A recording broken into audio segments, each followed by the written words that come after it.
Day once again. Welcome po sa ating week 8 sa Araling Panlipunan. Ang ating lesson po ay ang kahalagahan ng iba't ibang paraan ng pagmamahal sa bayan na ipinamalas ng mga Pilipino sa panahon ng digmaan. So, dito po sa ating LMS, una po nating makikita uli ay ang ating panimula. So, dito po sa introduction ay malalaman po natin or meron pong konting discussion tungkol saan po ba ang ating aralin 8. So, ayan po, basahin niyo po simula umpisa hanggang dito po sa dulo. So, after po ng ating introduction ay ang ating gawain 1. So, dito po sa ating gawain 1 ay mga samples lang po siya.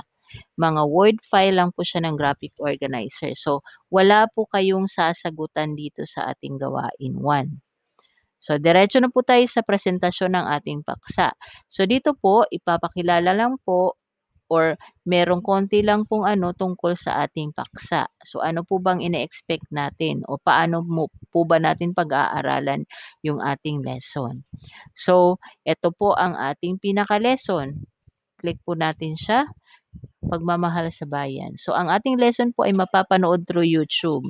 So, dito po ipinapakita ang iba't ibang paraan o sitwasyon, pagkakataon na may pagmamahal sa bayan. So, panoorin niyo po siya simula umpisa hanggang sa dulo. At kapag medyo hindi malinaw, pwede niyo pong ulit-ulitin sa pagpapanood. So, yan po ang ating lesson. So, after po ng ating lesson, kung gusto niyo makakuha ng copy, i-click niyo lang po ito at pwede niyo pong i-download or i-print ang ating lesson. Nandito po sa link na to ang maaaralin natin simula week 1 hanggang week 8. So, after po niyan ay proceed tayo kaagad sa ating gawain 2, forum sharing. So, dito po, meron po tayong isang topic o katanungan at ito po ang sasagutan. So, pwede po kayong dumugtong sa sagot ng inyong kamag-aral. Or pwede nyo pong, pwede pong kayo po ay sasang-ayon ba sa kanyang sagot or hindi ba kayo sang-ayon? May opinion kayong sarili, pwede po yun.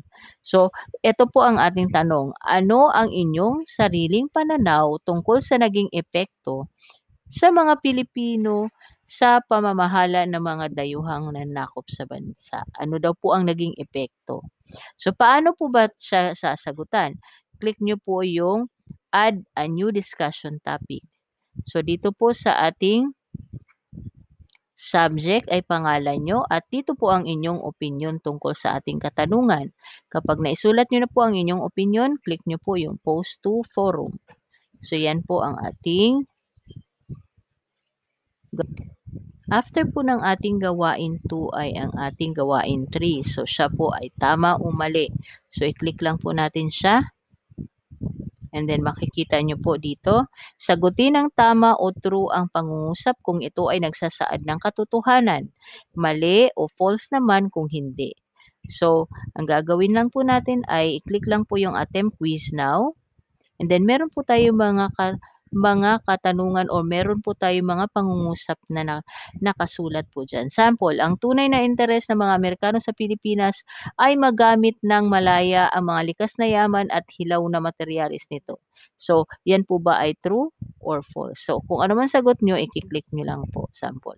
And then, after po nyan, click nyo po yung next page hanggang sa makarating kayo sa number 5. At kapag tapos na, i-click po yung finish attempt, submit all and finish. Okay, so yan po ang ating gawain 3.